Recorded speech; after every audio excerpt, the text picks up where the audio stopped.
Alright, got another quick math video before the state finals, obviously tomorrow. I'll try to keep this one relatively short, but in this video, since I can't cover each individual concept, I'm just going to go through the practice test that Hinman sent out. So go ahead and if you haven't, download it. I'm open up to the math section, which starts on page 21.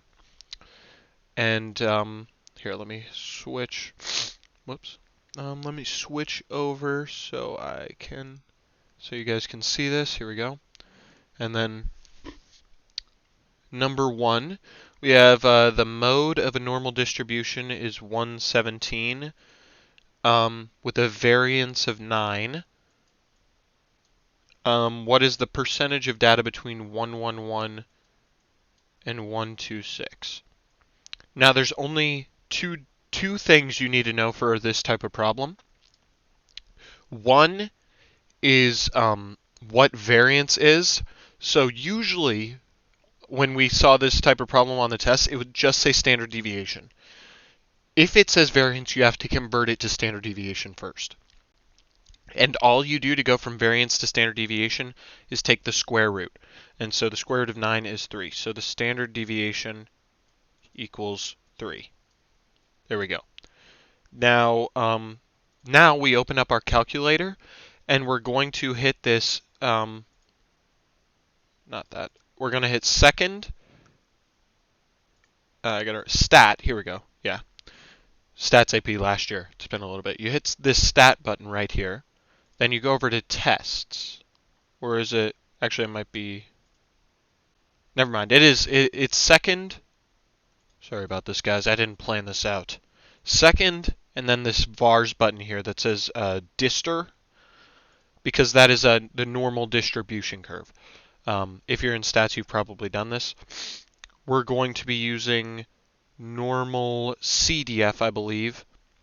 And then we set our lower. We know it's 111. 111. Upper 126.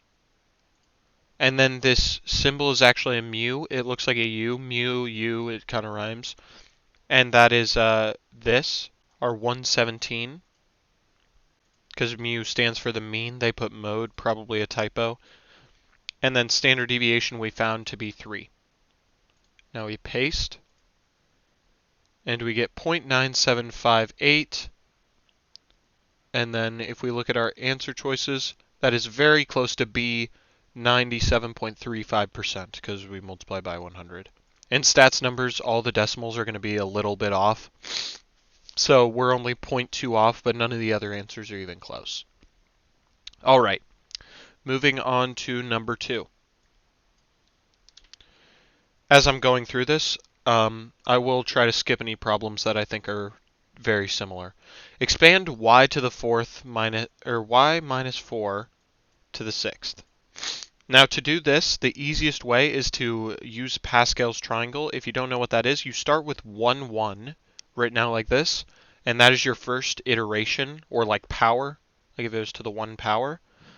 And then all you do is you add up the numbers to get to the next number, and then if it's on the outside, you just carry it down. So the first and last number are always 1, but then I add up 1 and 2, I get 3. Add up 2 and 1, get 3, 1. This is the second, third iteration. 1, 4, 6, 4, 1.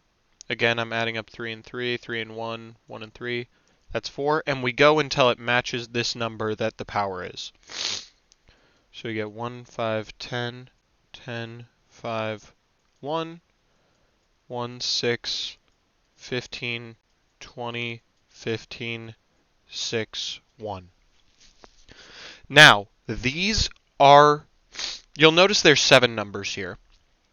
And each of our answer options for number 2 has 7 terms. And that means, that's like a way of checking that we did it right. Label as 5 and 6. Now also, what these numbers mean is that each of our, in our answer, each of the terms has to be multiplied by its corresponding value. So like in A, for example, you'll notice that the first coefficient is 1, because it's 1 y to the 6. So that works, because the first one is multiplied by 1. The second one is minus 24y to the fifth. That works because 24 is evenly divisible by 6. On the other side, b, the second term is plus 14. We know this answer is not correct because 14 cannot be divided by 6 evenly. If you don't know why this works, it doesn't matter. Just check that. Each term should be divisible by its number. And so I'll check this middle number here. We have 20, and there are only 4 of them that are divisible by 20, but we already can eliminate B, C, and E just based on the second term, because it has to be 6, because that leaves us with just A and D. And so D, the middle term, is not divisible by 20, and so the answer is A. All right. Don't even need a calculator for that one there. Now on to number 3. What could be the missing values in the following probability distribution?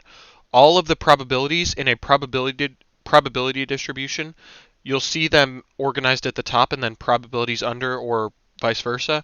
They all have to add up to 1 because you have a 100% probability of something happening. And so if we add up 0.36, 0.17, 0.1, and 0.01, you get 0.64. And so the answers have to add up to 0.36, and that is going to be E. That's a quick one. Okay, number 4. Find the 41st term in the arithmetic sequence 1 2/5, negative 1/5, negative 4/5. An arithmetic sequence means that you're adding something to each term to get to the next term, and it's always the same thing. So what you do is you do the second term minus the first, and that gives you what you're adding each time. So we do 2/5 minus 1, you get negative 3/5. That's an equal sign here, I'm just bad at writing. You get negative 3/5, so each time we're adding negative 3/5. So now to get to our 41st term, we take our first term, and then we add 40, because we want to get to the 41st term. And we're adding negative 3/5 each time. We do this. 40 divided by 5 is 8, times negative 3 is negative 24. So it's 1 minus 24 equals negative 23, or D.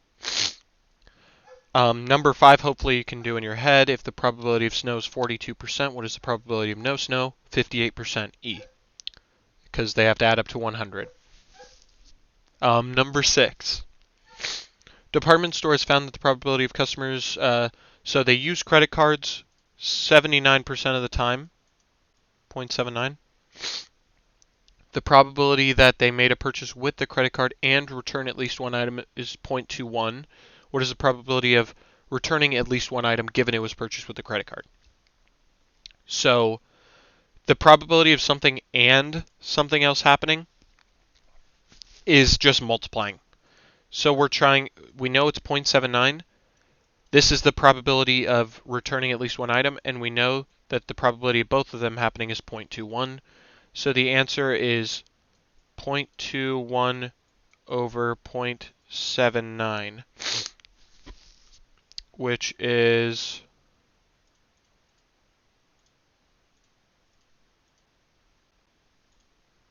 0.265. So that would round up to 0.27, I believe. If you see any errors in this, like I'm not going to be checking the answer key, just put it in the comments and I'll try to fix it. Number 7, we addressed in another video. Same with number 8, but notice number 8, you're just investing, you're not paying back, so you only have to do the one side of that equation that I showed in the 4th video, the right side, the standard compound interest. Number 9, 4 letters make up TV station's call letters. How many different call letters are possible if the letters can repeat? We have 26 letters in the English alphabet, and there's 4 spots. And since they can repeat, it doesn't matter. 26 options, so on all the way. So it's 26 times 26, 4 times, aka 26 to the 4th power. And I believe that's C, the 456,000. Okay. Excuse me. Number 10, a multiple choice exam has 20 questions. Each question has 5 possible answers. Student guesses on each question, leaving none blank. What is the variance for the number of questions answered correctly? The easiest way, let's see if I can recall how to do this. There is a way, I think it's stats. Is it in here? Oh yeah, isn't it 1var stats?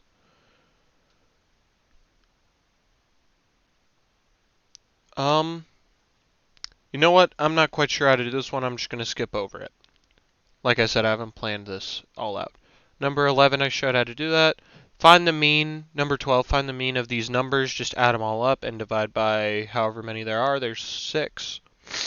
So 85 plus 92 plus 77 plus 86, 40,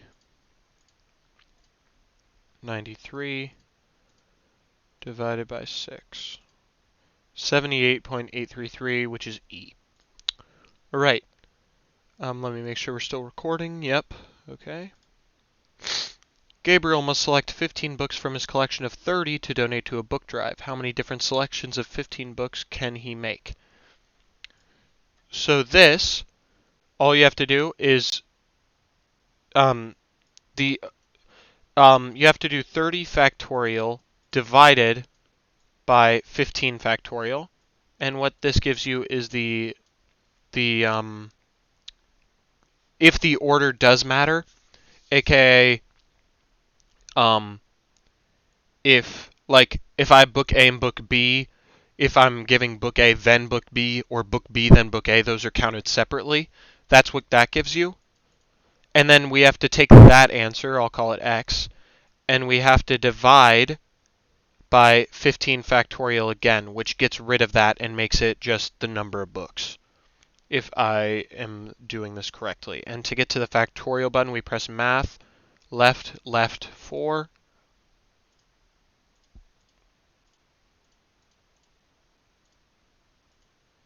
And then we divide by it again.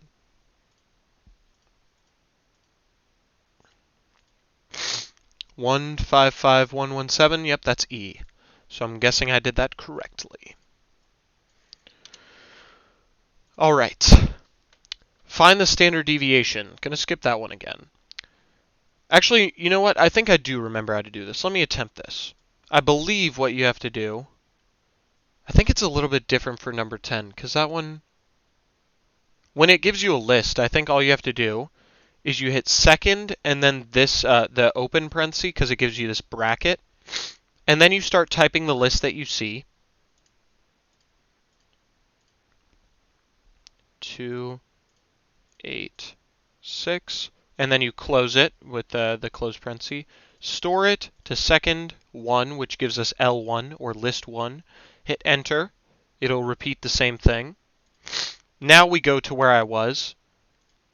1var stats, hit enter. Make sure it says the list that you used. Calculate. There we go. And S of X should be the standard deviation 2.44. Is that, or is it down here? Should be 2.449. Did I misenter the numbers? L1. 569286. That's odd.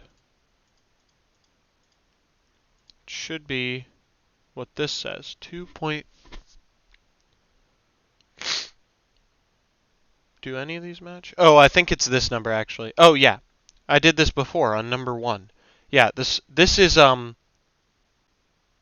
forget what the big S is. It's something else. It's the whatever the O thing is. I forgot what it's called right now.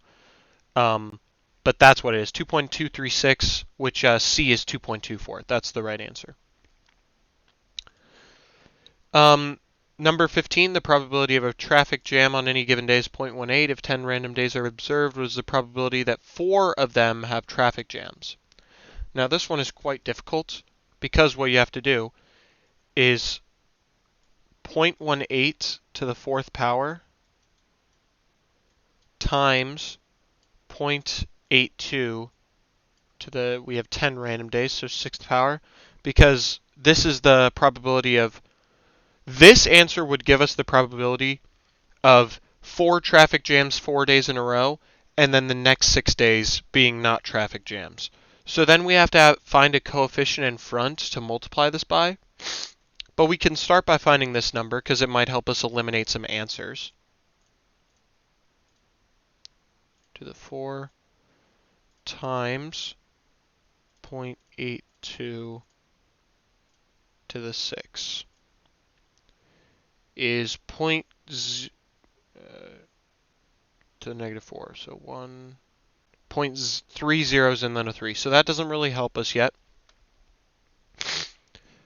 And then since we can honestly use Pascal's triangle would work, but that would take a while. We can multiply by 4 factorial because the order of these don't matter. Or no, that would imply they do matter.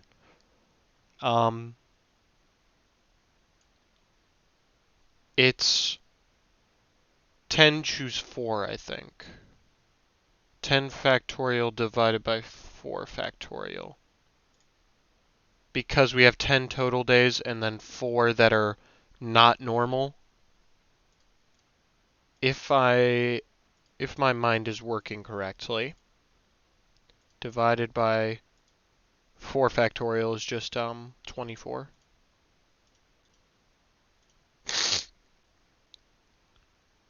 That's not right. Oh wait, then we have to divide by 4 factorial again, and then by 6 factorial. 720. 0.002. Okay, not sure how to do this one. I thought I was doing it right. Number 16 is much easier, so we'll just move to that one. These questions are much more difficult, by the way, than the ones that are on the math test. What is the degree of 4x plus 7 cubed times x squared minus 1 to the fourth? The degree is just the highest power that x is, and so the highest on the left is going to be x to the third. The highest on the right is going to be, you multiply x to the 8th, and so it's going to be x to the 11th, or a. And then we'll do one more in this video for the sake of time. What is the coefficient of the x to the 6th term of 2x minus 3 to the 8? This you have to do Pascal's triangle for. Same thing we did before. This is step 4.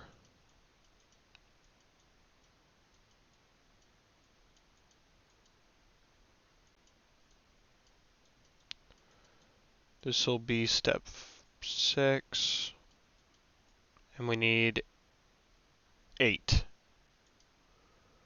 7, 21, 35, 35, 21, 7, 1, and then last one, 1, 8, 28, and then we can stop because we just need the x to the 6th term. We know this is the x to the 8th, x to the 7th, x to the 6th, and so now we know there's 6, 2 x's, and then 2 minus 3's, because they have to add up to 8, right? Because we're foiling 8 in a row, 8th power, and it's x to the 6, so 6 and 2. And then we multiply by our magic number down here that we found, 28. And we're just looking for the coefficient, and so it'll be 2 to the 6th power, 2 to the 6th, which is 64, times 9, because that's 3 squared, times 9, and then times our number of 28. 16128, which is A. There we go. Probably did it right when you get an answer. Anyway, guys, hopefully you watch this in time, and good luck on that math test.